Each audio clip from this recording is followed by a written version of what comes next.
Supreme court की वो सचमुच में पीछे छूटे हुए लोगों को अधिकार दिलाने की कोशिश है या फिर साजिश है? आप क्या सोचते हैं? मैं इसको साजिश मानता हूं। अगर अधिकार दिलाने की बात हो तो मैं आपको याद दिलाना चाहता हूं, 1.5 साल पहले हमने तमाम राष्ट्रपति को भी ज्ञापन दिया था, पूरे देश में धरना करके प्राइम मिनिस्टर को भी ज्ञापन दिया था, मुख्यमंत्री को दिया था कि जो जातियां हाशिए पे है आपके फॉर्मूलों की वजह से, आपके सिस्टम की वजह से, क्योंकि आपने आरक्षण अभी तक पूरा नहीं किया।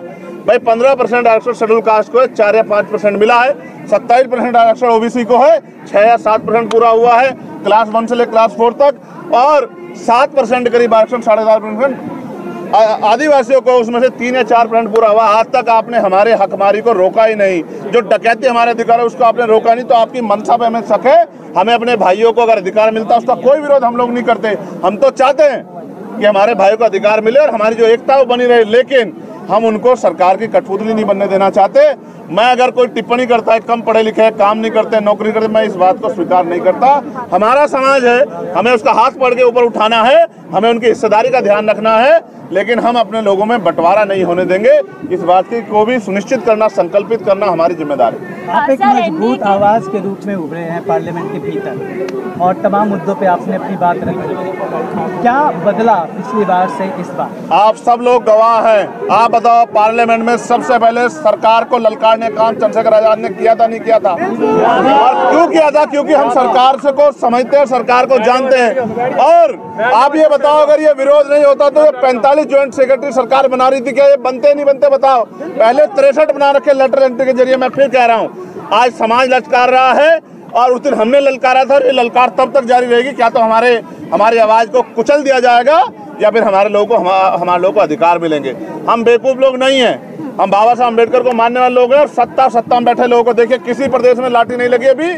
सबसे पहली लाठी अगर लगी तो बिहार में एनडीए की जो सरकार है उनके नेतृत्व में लगी, जिस सरकार ने आदेश दिया कि लाठियों से पीटो, आंदोलन कुछ लो। और उसका परिणाम देखिए, एक एसडीएम को पीट दिया। उनको पीटना है, उनको ये नहीं देखना कि वर्दी से बाहर जो है वो SC ST OBC है, कोई अधिकारी कर्मी, उनको पीटना है, उनका लक्ष्य है पीटना। वो लाठियों से हम लोग डरने वाले नहीं। हम लाठियां छोड़िए, हम पिछले आंदोलन में हमने कुर्बानियां दी थी, हमने शहीदगी दी थी। हम लाठियों से नहीं, हम गोलियों से नहीं भी डरेंगे। अगर समाज के अधिकार बचाने की बारी आई, हम बाबा साहब को मानने वाले लोग हैं, हमारे और काशीराम साहब को मानने वाले लोग हैं, हम महामना रामस्वरूप वर्मा जी को मानने वाले लोग हैं, हम दीना माना वाल्मीकि जी को मानने वाले लोग हैं।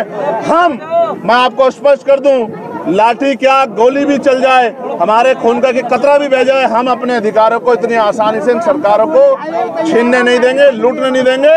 मैं फिर आपको कह रहा हूं कि लाठी गोलियों का हिसाब आने वाले समय में समाज सूद समेत करेगा। इस बात का भी मैं सरकार को वचन देता हूं और मैं सरकार को भी चेताता हूं। शांतिप्रिय आंदोलन है, संवैधानिक आंदोलन है, मर्यादित आंदोलन है। इसको कुचलने का, साजिश करने का काम अगर किसी भी सरकार ने किया, मैं चंद्रशेखर आजाद, भीम आर्मी आजाद समाज पार्टी के कार्यकर्ता होने के नाते वचन देता हूं कि उस सरकार को तख्ता पलट करके रख देंगे हम लोग। इस बात को मैं फिर कहता हूं, अब वो दिन चले गए कि हमारे खून से कोई होली खेलेगा। अब वो दिन नहीं रहे, अब वो दिन चले गए। और फिर मैं कह रहा हूं, एनडीए सतर्क हो जाए। एनडीए में भी जो हमारे लोग उनको समर्थन करके बैठे, वो भी अपने समाज के लिए एकजुट खड़े हैं। अगर सरकार तानाशाही करेगी, गुंडागर्दी करेगी, तो हमारे ही लोग इस सरकार को, पहले भी 1 वोट से माननीय बहन जी ने सरकार गिरा दी थी, आने वाले कल में 1-1 वोट बहुत कीमती है। एनडीए याद रखे, हमारे लोग जितने समाज के साथ खड़े हुए, जितने वो सांसद बन के गए SC ST के, अगर अपने समाज के साथ खड़े हो गए तो ये सरकार जमीन पे पड़ेगी। इस बात को आप एनडीए के कई सहयोगी हैं जो आज समर्थन कर रहे हैं भारत बंद का। चिराग पासवान तो वही जीतन मांझी इसका विरोध कर रहे हैं, कह रहे हैं हमारी जातियां अलग है। इसको कैसे देखते हैं कि आने वाले समय में एनडीए में फूट हो सकती है? देखिए, मैं फिर कह रहा हूँ, जिसे समझ आ रहा है वो विरोध कर रहा है, और जिनको नहीं समझ आया उनको अपने भाइयों को हम लोग बिठा के वार्ता करके टेबल टॉक करके समझाएंगे।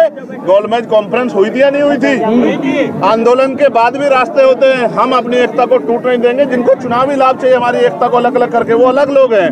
हमें अपने भाईचारे को बनाना, हम लोग टेबल टॉक करेंगे, हम उनके बीच में जाएंगे, हमारी जिम्मेदारी है। हम उनसे वार्ता करेंगे और उनसे कहेंगे कि बताओ कहाँ समस्या है, समस्या को हम लोग मिलकर दूर करेंगे।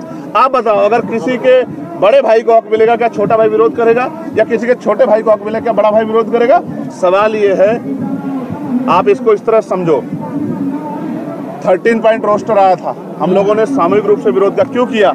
कि अभी आरक्षण की वजह से 6ठा पद हमें मिलता है। 3 से 4 पद निकाल के, एकल पद निकाल के जब आरक्षण को बिल्कुल जीरो कर दिया गया और सामान्य जाति के लोगों को भर दिया गया, तो हम इस षड्यंत्र को समझते हैं, इसलिए हम लोग इसका विरोध करें। इसलिए नहीं कर रहे हैं कि हमारे भाइयों को कुछ मिल रहा तो हम विरोध क्यों विरोध करेंगे? अगर ये 2 नौकरी हमारे भाइयों को मिल जाती है, 2 नौकरी चंद्रशेखर पासी, चंद्रशेखर जाटव के अलावा चंद्रशेखर वाल्मीकि को मिल जाती है, अतुल वाल्मीकि को मिल जाती है, हमें दिक्कत नहीं है। बात नौकरी की नहीं है, हमारी एकता नहीं टूटी चाहिए जो सरकार तोड़ना चाहती है। 2 नौकरी अगर डोम को मिल जाती है, हमें दिक्कत नहीं है। नौकरी की बात थी नहीं। हम एक ग्रुप है, हम एक ताकत है, हम एक शक्ति है। उस शक्ति को हम लोग किसी भी कीमत पर नहीं जाने देंगे।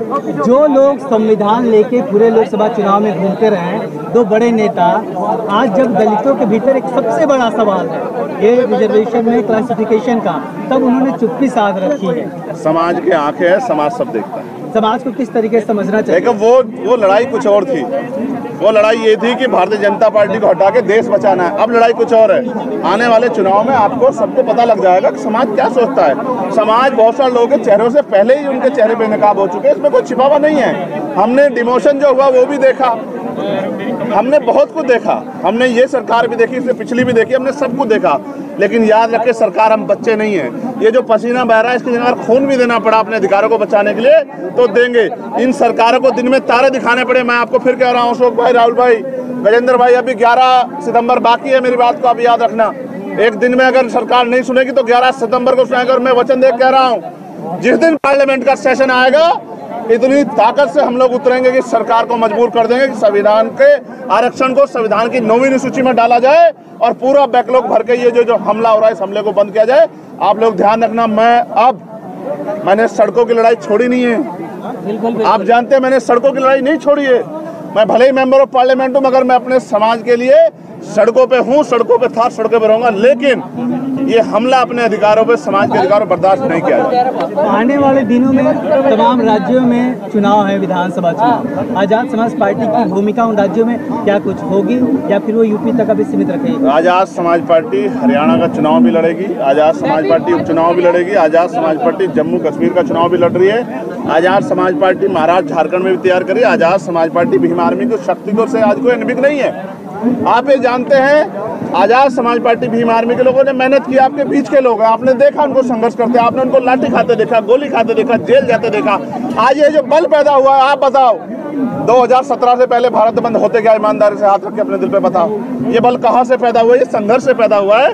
ये अकेला मेरा बल नहीं है, ये समाज के नौजवानों का बल है। कहते हैं ना, संघर्षों के साए में घनघोर जवानी पलती है और इतिहास उधर झुक जाता है जिस ओर जवानी चलती है। आज जवान नौकरी नहीं देख रहा है, आज जवान समाज का हित देख रहा है। आज जवान जो है अपने देश के बारे में सोच रहा है। आज